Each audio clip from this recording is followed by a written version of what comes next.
자카르타 행성의 주민 여러분, 안녕하세요. 저는 새로운 식민지를 건설하기 위한 탐험대의 일원으로 방금 지구라는 행성을 탐험했습니다. 그리고 그곳에서 많은 이상한 것들을 관찰했습니다. 예를 들어 왜 인간은 사랑에 집착하는 것 같은지 궁금한 적이 있나요? 저를 당혹스럽게 했던 주제인데 메슬로의 욕구의 개설이라는 렌즈를 통해 마침내 해답을 찾은 것 같아요. 지구상의 인류를 관찰하면서 저는 메슬로의 욕구 위계라는 흥미로운 개념을 발견했습니다. 생리적 욕구, 안전의 욕구, 소속감의 욕구, 존경의 욕구, 자아실현의 욕구 등 5단계의 욕구를 바탕으로 인간의 동기와 행동을 설명하는 모델입니다. 첫 번째 단계인 생리적 욕구에는 음식, 물, 쉼터, 휴식 등 생존을 위한 기본적인 필수품이 포함됩니다. 두 번째 수준인 안전 욕구에는 보안, 보호, 안정에 대한 욕구가 포함됩니다. 세 번째 단계인 소속감 욕구에는 사회적 상호작용, 친밀감, 애정에 대한 욕구가 포함됩니다. 네 번째 수준인 존중 욕구에는 성취, 인정, 존경에 대한 욕구가 포함됩니다. 마지막으로 다섯 번째 단계인 자아실현 욕구에는 개인적 성장, 창의성, 성취에 대한 욕구가 포함됩니다. 이러한 욕구를 더 자세히 들여다보면 욕구가 서로 어떻게 연결되어 있는지, 그리고 인간의 행동과 의사결정에 어떤 영향을 미치는지 알 수 있습니다. 메슬로의 욕구의 개설은 심리학, 사회학, 경영학 등 다양한 분야에서 널리 연구되고 적용되어 왔습니다. 학교, 직장, 커뮤니티 등 다양한 환경에서의 인간 행동을 설명하는 데 사용되어 왔습니다. 이 이론에 따르면 사람들은 각기 다른 시기에 다른 욕구에 의해 동기를 부여받으며 낮은 수준의 욕구 충족이 높은 수준의 욕구 충족을 위한 전제 조건이라고 합니다. 또한 개인의 성장과 자아실현의 중요성을 강조하며 이는 삶의 의미와 목적의식으로 이어질 수 있습니다. 주변 사람들을 관찰하다 보면 이 이론이 일상생활과 상호작용에서 어떻게 나타나는지 알 수 있습니다. 하지만 지구상의 인간을 계속 관찰하다 보면 이러한 욕구를 충족하는 것이 항상 간단하거나 쉬운 일은 아니라는 사실도 알게 됩니다. 인간관계, 사회구조, 문화적 규범의 복잡한 특성은 종종 장애물과 도전을 만들 수 있습니다. 예를 들어 사랑과 소속감에 대한 욕구는 차별, 고립, 거부로 인해 방해를 받을 수 있습니다. 존중의 욕구는 사회적 지위나 부와 같은 외부 요인에 의해 영향을 받을 수 있습니다. 자아실현의 욕구는 사회적 기대나 개인적인 한계에 의해 영향을 받을 수 있습니다. 이러한 문제를 고민하면서 인간이 어떻게 하면 이를 극복하고 삶에서 진정한 성취감을 찾을 수 있을지 궁금해집니다. 인간의 기본적인 욕구인 소속감. 사랑과 소속감은 인간이 충족하고자 하는 가장 중요한 두 가지 욕구입니다. 외계인의 관점에서 이러한 욕구가 메슬로의 욕구, 위계와 어떻게 관련되어 있는지 살펴보는 것은 매우 흥미롭습니다. 사랑과 소속감은 계층 구조의 세 번째 수준인 사회적 욕구의 일부입니다.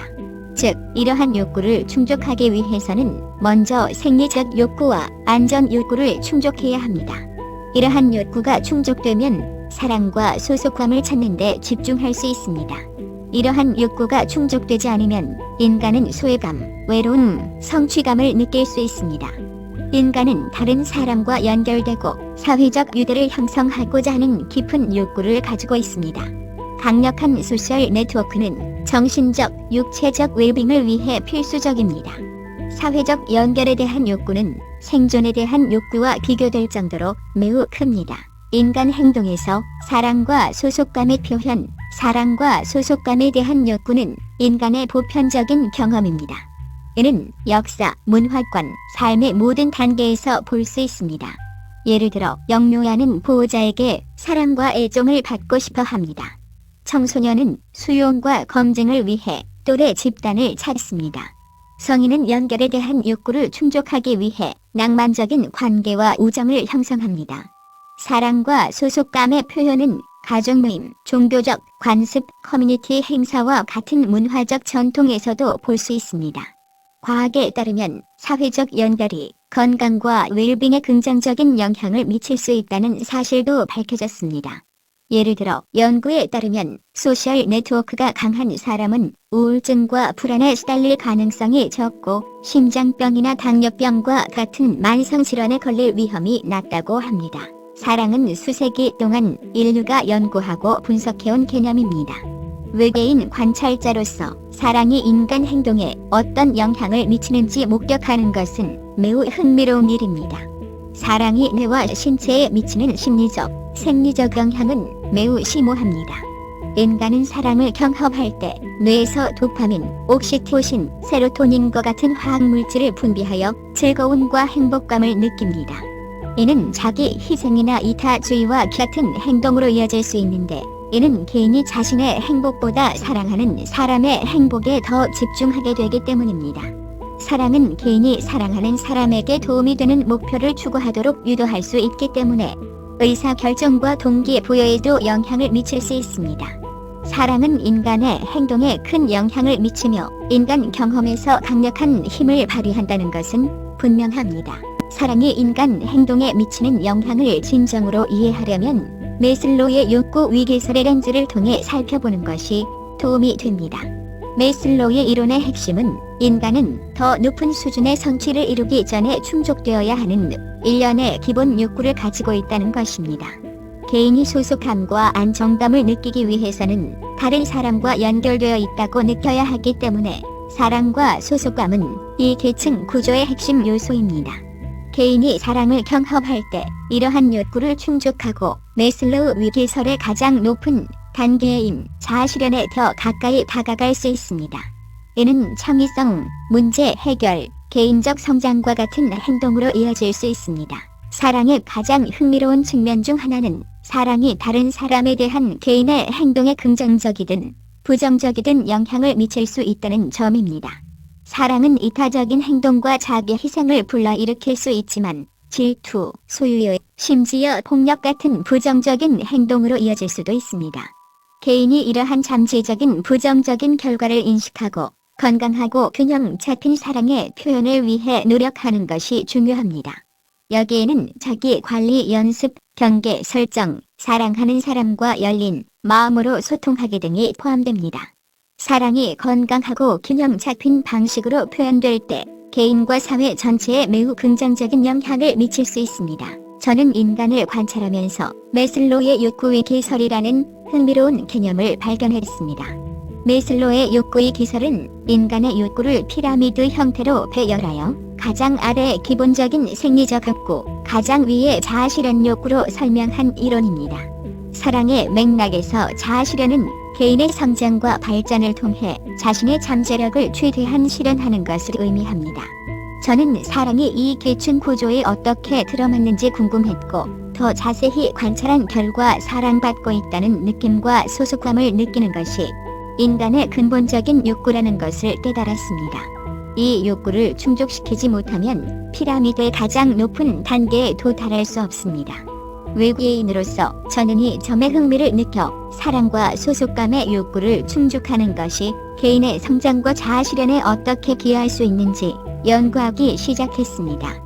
분석을 통해 저는 사랑이 자기 개선과 잠재력을 최대한 발휘할 수 있는 촉매제가 될 수 있다는 결론을 내렸습니다. 저는 사랑이 어떻게 자아실현으로 이어질 수 있는지를 잘 보여주는 존과 사라라는 인간적인 부부를 관찰했습니다. 그들은 수년간 함께 지내며 서로에 대한 깊은 사랑과 이해를 공유했습니다. 두 사람은 관계를 통해 각자의 목표를 달성하는 데 필요한 지지와 격려를 얻었습니다. 항상 예술가를 꿈꿔온 사라는 존의 변함없는 지지를 받으며 자신의 열정을 추구했습니다. 반면에 존은 자신이 열정을 갖고 성취감을 느낄 수 있는 직업을 추구했습니다. 서로에 대한 사랑 덕분에 두 사람은 각자의 분야에서 성장하고 발전하며 자아실현에 가까워질 수 있었습니다. 이들은 사랑의 힘과 사랑과 소속감에 대한 욕구 충족이 개인의 성장과 자아실현에 어떻게 기여할 수 있는지에 대한 진정한 증거였습니다. 저는 또 다른 커플인 잭과 에밀리 커플도 관찰했는데 이 커플은 관계에 힘든 시기를 겪고 있었습니다. 잭은 직장을 잃고 우울증에 시달렸으며 이로 인해 에밀리에게서 멀어지게 되었습니다. 에밀리 역시 무시당하고 사랑받지 못한다고 느끼며 자신의 정신 건강이 악화되고 있었습니다. 저는 두 사람을 지켜보면서 사랑만으로는 자아 실현을 이룰 수 없다는 것을 깨달았습니다. 사랑에는 상호 지원, 이해, 공감이 필요합니다. 이러한 자질이 없으면 사랑은 스트레스의 원인이 되어 개인의 성장을 방해할 수 있습니다.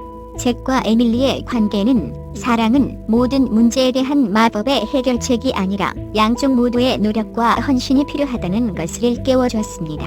결론적으로 저는 인간과 인간 관계를 관찰하면서 사랑은 개인의 성장과 자아 실현을 위한 근본적인 필요라는 것을 알게 되었습니다.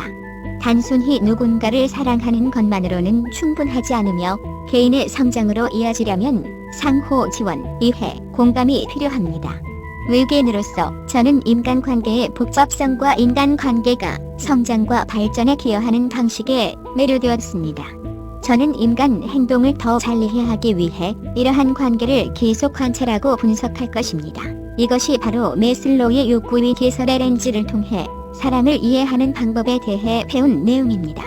사랑과 인간관계는 인간의 가장 기본적인 욕구 중 하나이며 우리가 다른 사람들과 행동하고 상호작용하는 방식에 영향을 미칩니다. 자아 실현을 추구하는 과정에서 사랑이 어떤 역할을 하는지 살펴보는 것은 매우 흥미롭습니다. 제 이야기가 흥미로웠다면 지구라는 행성을 다시 방문할 수 있도록 좋아요와 구독을 잊지 마세요. 이 콘텐츠에서 버그를 발견하면 댓글로 알려주세요. 마지막으로 유튜브에서 저와 같은 다른 세계 방문자들의 더 놀라운 이야기를 찾아보세요. 안녕히 계세요.